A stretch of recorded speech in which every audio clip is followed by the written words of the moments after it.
गुरु प्यारी साध संगत जी, राधा स्वामी जी। दोस्तों, एक बार आज हम फिर से आपके लिए लेके आए हैं जो आज डेरे में बाबा जी के साथ सवाल जवाब हुए। जो भाई बहन हमारे इस चैनल पर पहली बार आए हैं, आपसे बेनती है कि हमारे इस चैनल को सब्सक्राइब कर लें और वीडियो के नीचे एक प्यारा सा कमेंट जरूर कर दें। जिन्होंने सब्सक्राइब कर रखा है उनका दिल से शुक्रिया। जब बाबा जी स्टेज पर आए तो शब्द चल रहा था, चितबो जी मोरी ओर, जो मीराबाई जी का शब्द है। दूसरा शब्द था, जैसा सतगुर सुनीदा तैसो ही मैं डीठ। और उसके बाद तीसरा शब्द जो चल रहा था वह था, तू सग रोग रतना हऊँ सार ना जानी तेरी। और चौथा शब्द, सच्चे मेरे साहिबा सच्ची तेरी बड़ाई।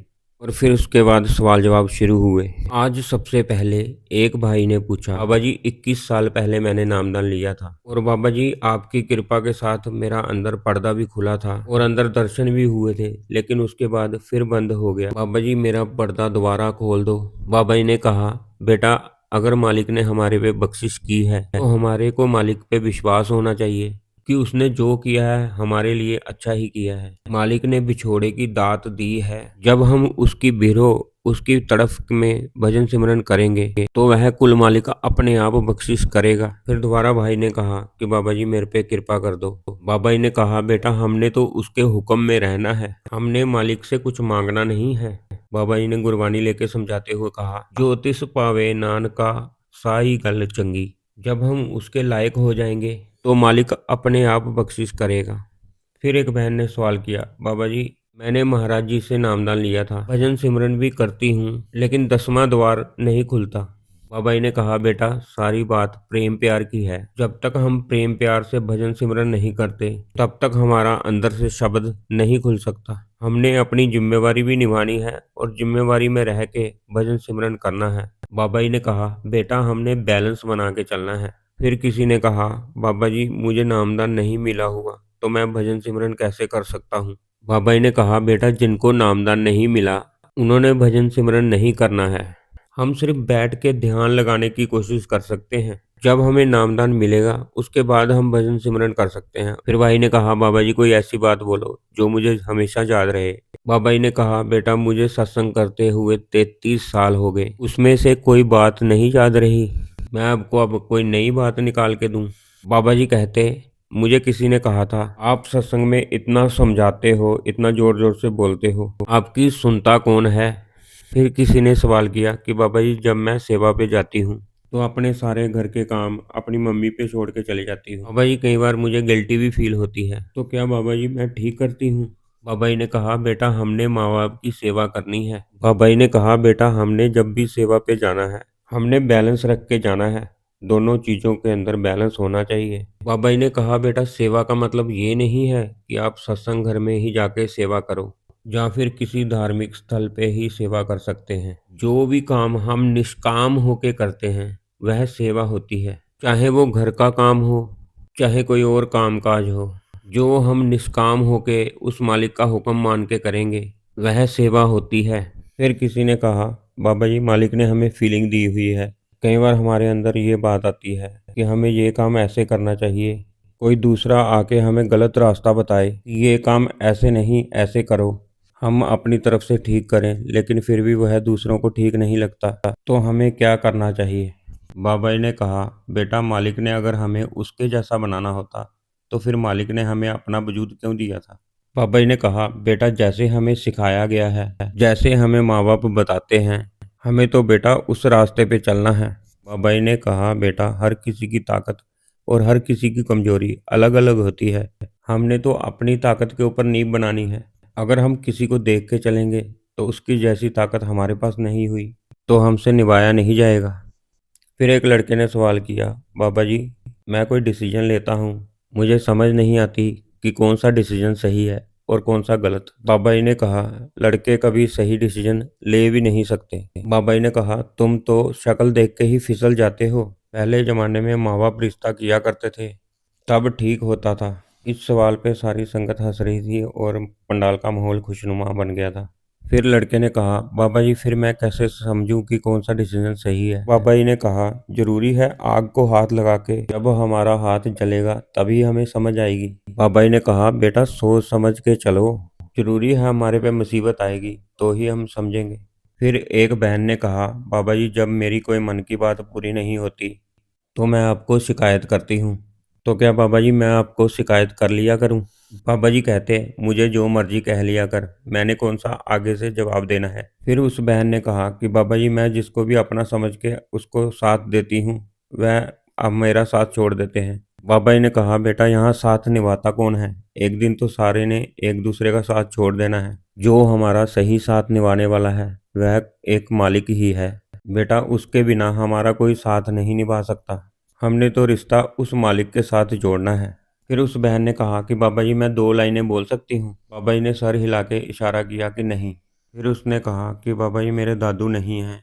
बाबा जी ने कहा, बेटा आना-जाना तो मालिक के हाथ में है। जब इंसान इस दुनिया में आता है, उसी समय उसके जाने का वक्त भी तय हो जाता है। हमने तो उस परमात्मा, उस मालिक के हुक्म में रहना है। एक भाई ने सवाल किया, बाबा जी कई बार कोई काम हमारा मन या हमारा शरीर करता है, तो उसकी सजा हमारी आत्मा को ही क्यों भुगतनी पड़ती है? बाबा जी ने कहा, बेटा सोच समझ के चलो। बाबा जी ने कहा, बेटा सोच जो आती है ना, वो मन से आती है। दिल तो हमने कई जगह बांटा हुआ है, इसलिए हमने तर्क के साथ चलना है।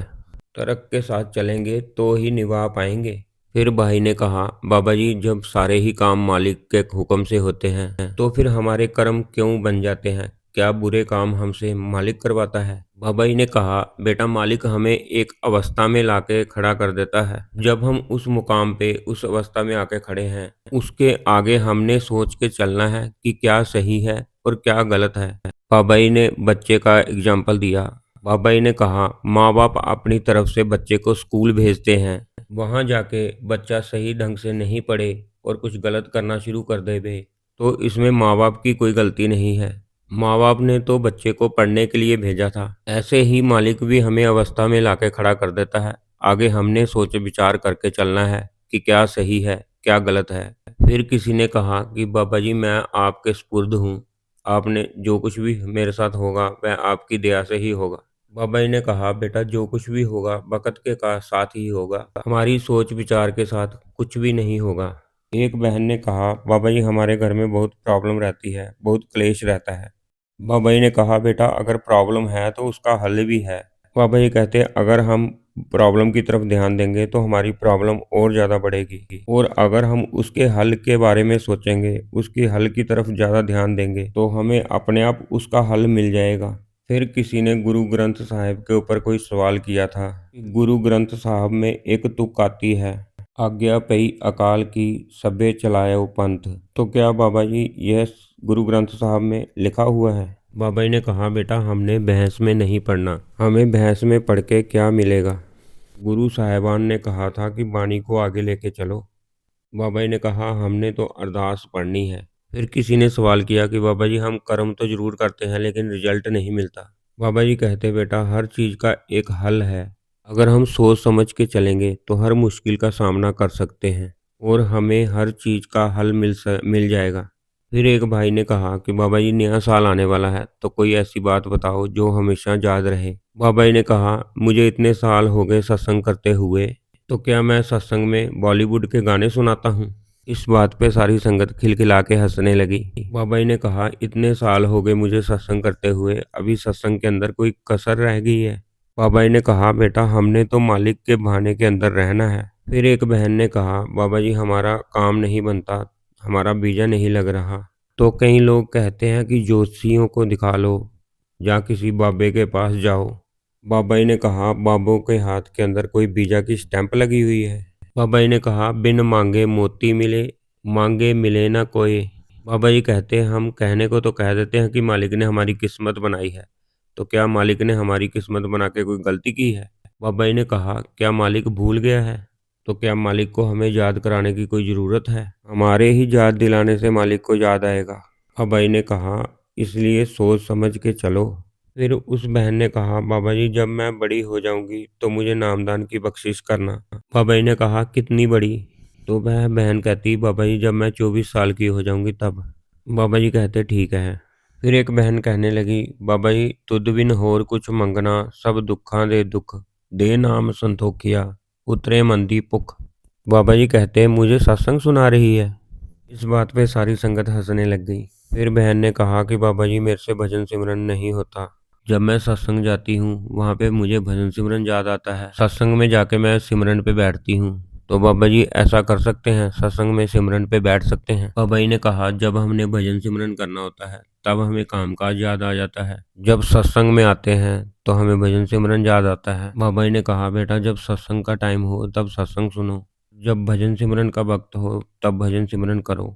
फिर एक लड़के ने सवाल किया, बाबा जी कि कल मैंने बेनती की थी कि बाबा जी मेरी पर्ची निकलवा देना, लेकिन आपने बाबा जी मेरी पर्ची नहीं निकाली। आज मैंने महाराज जी से बेनती की कि मेरी पर्ची निकलवा देना, तो आज मेरी पर्ची निकल आई। बाबा जी ने कहा जब घर जाएगा ना तो यूट्यूब पे सर्च करना, पंजाब में बहुत सारे बाबे हैं। जब एक तुम्हारी मांग नहीं ना पूरी करेगा तो अपनी मांग लेके एक दूसरे के आगे रख देना। बाबा जी ने बोला बेटा हमने सारी उम्र पर्चियों में ही निकालनी है, हमने इसके आगे नहीं बढ़ना। फिर उसके बाद उस भाई ने कहा बाबा जी मैं आपका गनमैन बनना चाहता हूँ। बाबा जी ने कहा तू मुझे गोली मारेगा?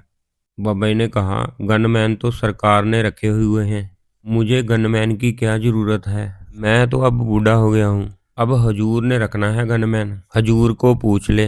इस बात पे सारी संगत खिलखिला के हंसने लग गई, हजूर जी भी हंस रहे थे।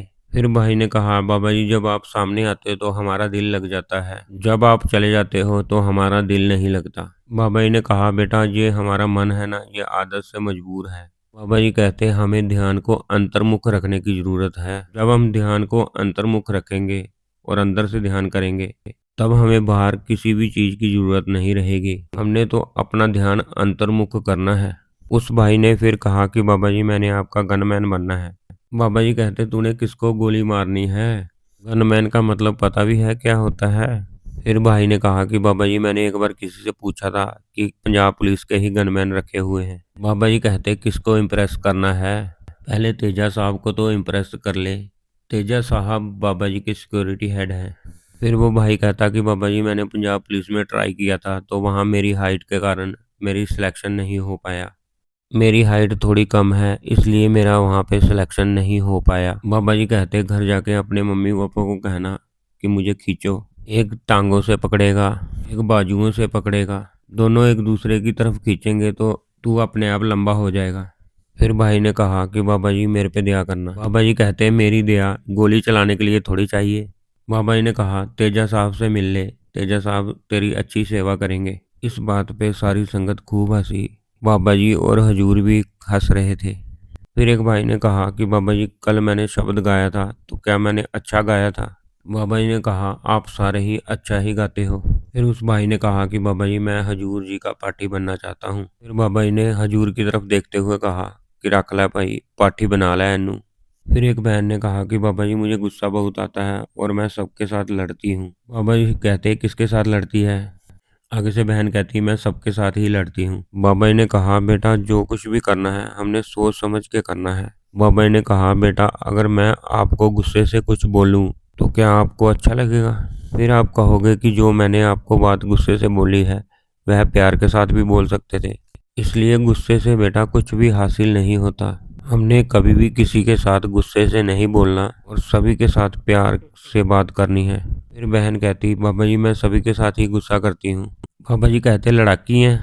बाबा जी कहते मालिक ने तुझे लड़की बना के भेजा था, तू लड़ाकी बन गई। इस बात पे सारी संगत हंसने लग गई। लास्ट में बहन ने कहा कि बाबा जी मेरे पे नामदान की बख्शिश करना।